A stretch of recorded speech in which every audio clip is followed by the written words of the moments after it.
বন্ধুরা, তোমরা সবাই কেমন আছো? আশা করছি সকলেই ভালো আছো। তো আমি আমার সোনা মামামকে নিয়ে ভালো আছি। দেখো মামামের কাণ্ড কারখানা দেখো, মানে ও এতটাই দুষ্টু হয়ে গেছে। তো আমি তো বলেছি তোমাদের যে আমার সোনা মামামের 1 বছর কমপ্লিট হয়েছে। তো দেখো মানে বাচ্চারা মানে কারেন্টের বোর্ড নিয়ে যে কী কাণ্ড করে বসে দেখো, বারবার হচ্ছে ফ্যানটাকে অফ করছে আর অন করছে।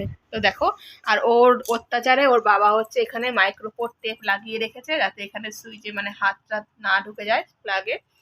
তো সেই কারণে আর এই দেখো দুষ্টুমিটা দেখো, বারবার শুধু এই যে ফ্যানটাকে বারবার বন্ধ করছে আবার চালু করছে। দেখো কাণ্ড দেখো, দেখো এবার দেখো ফ্যানটাকে আবার চালাবে।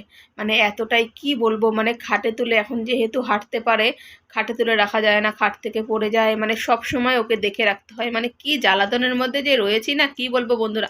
এই এসি লাইট বন্ধ করবে না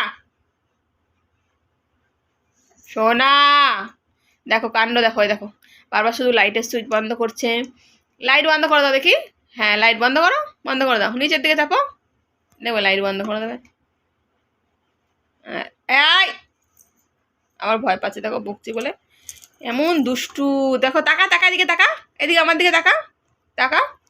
বদমাইশি কাকে বলে দেখো, ওর বদমাইশি না দেখলে তোমরা বুঝতেই পারবে না। দেখো আর আমার ঘরটা দেখো এতটাই ছোট হয়ে গেছে, মানে আমার মেয়ের খেলনার জন্য। এই দেখো ওয়ার্কার হচ্ছে এখানে রেখে দিয়েছি, এটাকে গুটিয়ে আবার বাঁকে তুলতে হবে। আর ঘর দুয়ার তো কি বলবো বন্ধুরা, সারাদিন গুছিয়ে যাচ্ছি, মানে গোছানো আর শেষ হচ্ছে না।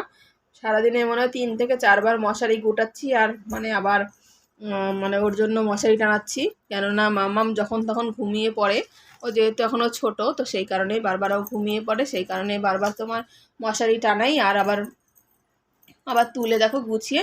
আর এই দেখো আমি এখানে একটা ব্যাগ রেখেছি, এই ব্যাগটার মধ্যে না আমি মশারি গুটিয়ে রাখি, কেননা মশারিটা না এতটাই নোংরা হয়ে যায় না মানে তাড়াতাড়ি। তো সেই কারণে দেখো ওই যে ওপরটায় আমি একটা ব্যাগ রেখেছি, সব গুছিয়ে রাখি। আর এই যে মানে দেখো আমার বিছানাটার অবস্থা দেখো, এই দেখো গুছিয়েছি।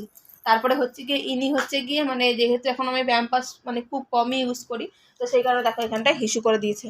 এই যে এখানটায় হিসু করে দিয়েছে, আমি আবার এখানে এই গামছাটা ছিল, কি করব তাড়াহুড়ো করে আমি এই গামছাটা আবার এখানটায় দিয়ে রেখেছি। আর ও হচ্ছে ওর কাজ করেই যাচ্ছে। দেখো দেখো কি বলবো বলো, এত বদমাইশি এত বদমাইশি। এই আবার কি বলো তো, আবার মামামকে বকলেই না মামাম বোঝে। মানু এই তো বিছানাটা দেখো, বালিশগুলো সব গুছিয়েছি, দেখো কাণ্ড দেখো, বিছানাটার অবস্থা দেখো। মানে এখানে কি মানুষ ঘুমাবে না অন্য কেউ ঘুমাবে আমি তো বুঝেই পাই না ওর কাণ্ড কারখানা দেখে। দেখো অনেক দিন ধরে তোমাদেরকে ব্লগ ভিডিও দেবো দেবো ভাবছি, মানে দিতেই পারছি না। আর ওয়েদারটা এতটাই খারাপ বন্ধুরা, কি বলবো, মানে এতটাই গরম পড়ছে, ওকে ঘর থেকে বাইরে বের করা যাচ্ছে না। আর তার মধ্যে দেখো ফ্যান তো মানে চলছিল, ফ্যানে হচ্ছিল না, তো সেই কারণে দেখো এসিটাও চালিয়ে দিয়েছি আমি। আর তোমার মানে এসি চালালে এনার হচ্ছে খুব প্রচণ্ড গরম, এসি চালালে আমাদের হচ্ছে ঠান্ডা লেগে যাচ্ছে, আর এনার মানে বন্ধ করলে এনার হচ্ছে গরম লেগে যাচ্ছে। দেখো কাণ্ড দেখো, আর কোনোভাবেই মানে এতটা গরম পড়েছে না বন্ধুরা, কি বলবো। মানে সোনা মাম্মামকে আমি মানে কোনো মতেই আমি খাওয়াতে পারছি না। তো তোমাদের যদি জানা থাকে যে কীভাবে বাচ্চাদেরকে খাওয়ায়, আমি ভুলিয়ে ভালিয়ে অনেক চেষ্টা করছি খাওয়ানোর, কিন্তু খাওয়াতে পারছি না আমি কোনোভাবেই। মানে এতটা গরম পড়েছে বলে ও খেতেই চাইছে না। আর তোমাদেরকে মানে শেয়ার করেছিলাম যে আমরা দীঘায় গেছিলাম, দেখো ট্রলিটা এখনও তোলা হয়নি, মানে গুছিয়ে পুরো পাগল হয়ে গেছি আমি। জামা কাপড় পুরনো নতুন মানে সমস্ত জামা কাপড়গুলো, মানে জানোই তো সমুদ্রে স্নান করলে বালি ভরে যায়, তো ওরগুলো আমারগুলো ওর বাবা এরগুলো সমস্তগুলো কেচে ভাঁজ করে তোলাটা খুব চাপের। তো সমস্ত কিছু তুলে ফেলেছি, এবার এই হচ্ছে গিয়ে ট্রলিটাকে তোমার প্লাস্টিকে ভালো করে পরিষ্কার করে প্লাস্টিকে ভরে ওটাকেও বাঁকে তুলে রাখতে হবে। আর এই দেখো ইনি খাবার খায় না, কিন্তু খাবারের বোতল নিয়ে দেখো এই দেখো বিছানায় ফেললো, দেখো কতটা খাবার, কি বলবো বলো বন্ধুরা। মানে কতবার আমি ধুয়ে পারি, দেখো কি করলো খাবার ফেলে, অবস্থা দেখো, দেখো অবস্থা কি করলো দেখো, দেখো এই যে এনার বদমাইশি দেখো।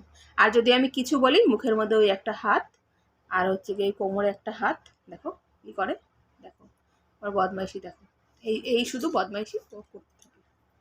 আর তো টাটা বন্ধুরা, আজকে তোমাদের সঙ্গে আমি অনেকটাই গল্প করে ফেললাম। আর আমার সোনা মাম্মামকে আমাকে যদি তোমাদের ভালো লাগে, নতুন পুরনো বন্ধু সবাইকে অসংখ্য ধন্যবাদ। আর শুভ নববর্ষের প্রীতি শুভেচ্ছা ও অভিনন্দন। তোমরা সবাই ভালো থেকো, ভগবানের কাছে এটাই কামনা করি। আর আমার মানুর এই যে এতক্ষণ বদমাইশি করে চুপচাপ হয়ে গেল, মানে বদমাইশি ওর কমপ্লিট, এই দুধ ফুধ সমস্ত ফেলে দিল, ওনার বদমাইশি কমপ্লিট, এখন হচ্ছে গিয়ে শুয়ে পড়েছে, দেখতেই পাচ্ছ। আর আমারও মানে কি বলবো, এখন যেহেতু এ বড় হয়েছে, মানে একে নিয়ে আমার সারা দিনটা কাটে। আর এ হচ্ছে পাশের বাড়ি আমার কাকিমার কাছে থাকতো, এখন যেহেতু কাকিমা মানে দিদুনের শরীরটা ভালো না, তো সেই কারণে ও দিদুনের কাছেই থাকে। বসো, এখানে বসো। হ্যাঁ, ও মানে ও কাকিমার কাছে থাকতো, এখন কাকিমা ওদের দিদুনের কাছে সবসময় থাকে, ওরা রান্না বান্না সেবা যত্ন করতে করতে না একে অতটা নেওয়ার টাইম পায় না, তো সেই কারণে আমি সেইভাবে তোমাদের সঙ্গে ভিডিও শেয়ারও করতে পারছি না, কি বলবো বলো। আর লাস্টে বলছি, আমার সোনা মামাকে ভালো লাগলে অবশ্যই সন্ধ্যাস বেবি ব্লগ চ্যানেলটি তোমরা সাবস্ক্রাইব করো বন্ধুরা, আর আমাদের পাশে থেকো। আর মামামের এই দেখো বদমাইশিটা, খালি দেখো চুরিটা খুলে খুলে পোতা ফেললি, এ মা এই দেখো দেখো এই চুরিটা খুলে ফেলে দিল, ওর আর কোনো কাজ নেই। তো তোমরা সবাই ভালো থেকো বন্ধুরা, টাটা। আর এই যে এই দুষ্টুমিটা খালি দেখো, এই দেখো একটা ছেড়ে একটা কাজ রয়েছে। তো টাটা বন্ধুরা, আজকে এই পর্যন্তই।